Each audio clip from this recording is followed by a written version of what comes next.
السلام عليكم. اليوم جيت نحكي على واحد الحاجة. أصحاب التعليقات السلبية اللي جاوني في الفيديو السابق اللي حطيته تحت هذيك اللقطة الغريبة تاع البيس، وصحاب اللي جاوني في الخاص قالوا لي هذاك الباطو ماشي تاع اسبانيا، وكيفاش الناس تعوم زمن قدام هذاك الباطو، يعني ميناء. اول ميناء في الجزائر اللي فيه هذا. شوف، على بالي بلي راكم مخلوعين، جاتكم حاجة بيزار، خاطر ما كانش ميناء، يعني خارج بابور اجنبي وقدامه الناس تعوم.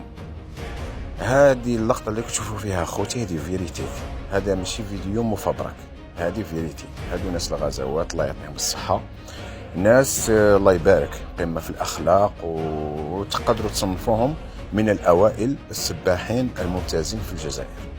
هذه بدون كلمه.